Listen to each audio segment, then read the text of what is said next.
जय श्री राम दोस्तों। 19 जून का दिन स्वामी जी के लिए इंग्लैंड और अमेरिका के यात्रा के लिए निश्चित हुआ।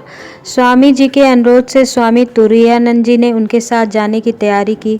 स्वामी जी का शरीर अस्वस्थ होता जा रहा था। स्वामी जी की दूसरी यात्रा 20 जून 1999 को आरंभ हुई। पूज्य श्री शारदा माता से आशीर्वाद लेकर स्वामी तुरायानंद और भगिनी निवेदिता के साथ विदा हुए।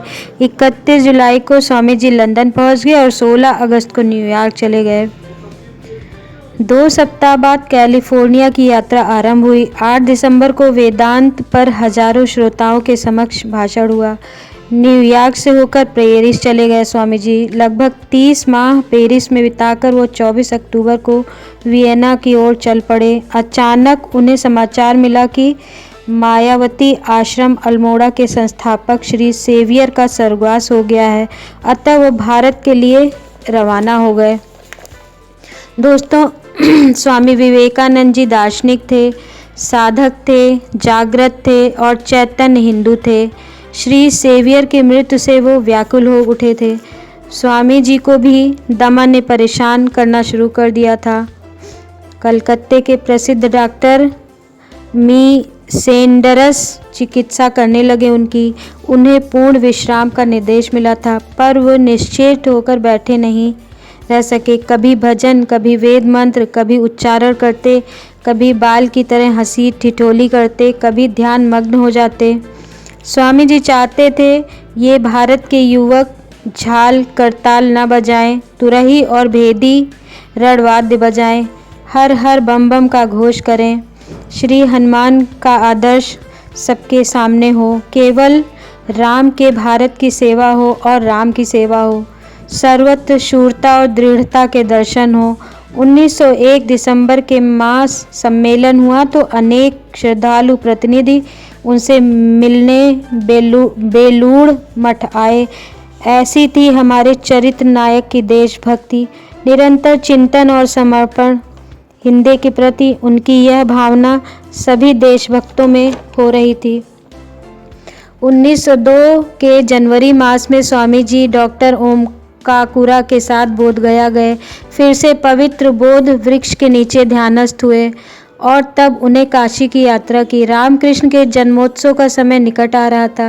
विवेकानंद बेलूड़ मठ लौट आए। काशी की जलवायु में उनका स्वास्थ्य ठीक था।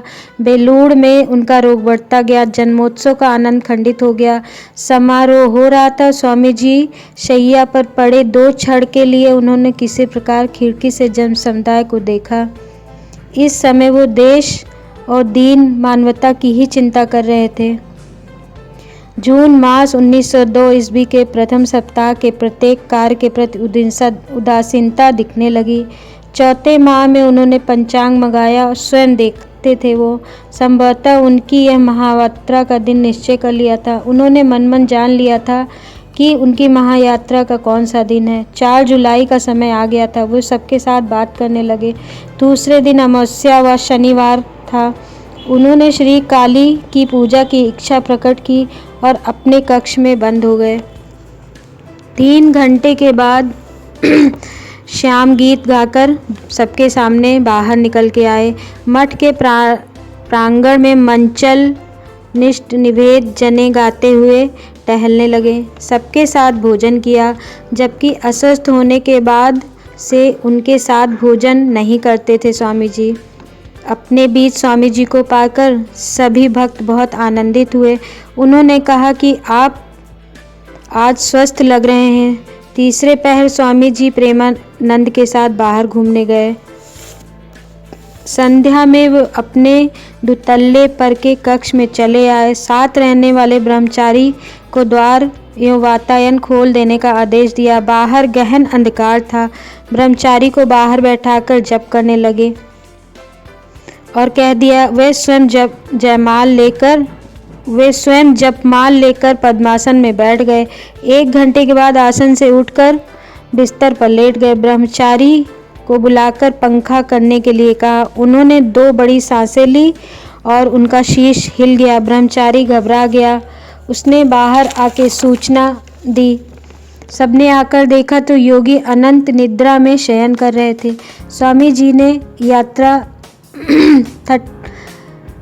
39 वर्ष की आयु में देह का त्याग कर दिया। परंतु इस युग पुरुष वेदांत केसरी ने अपनी प्रभावपूर्ण वाणी और व्यक्तित्व के साथ संपूर्ण विश्व को मानवता, भाईचारे और बहुजन हिताय बहुजन सुखाय का जो संदेश दिया वह युगों युगों तक अविस्मरणीय रहेगा।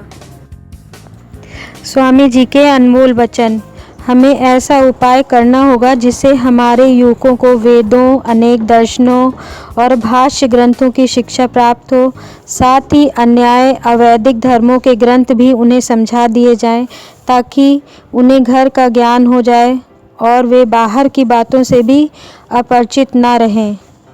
राधे राधे दोस्तों, अगर मेरा चैनल आपको पसंद आए तो आप लाइक करें, कमेंट करें और सब्सक्राइब करें, बेल आइकन दबा दें जिससे मेरा अगला वीडियो आपको प्राप्त हो जाए और मैं आपको और बातें बता सकूं।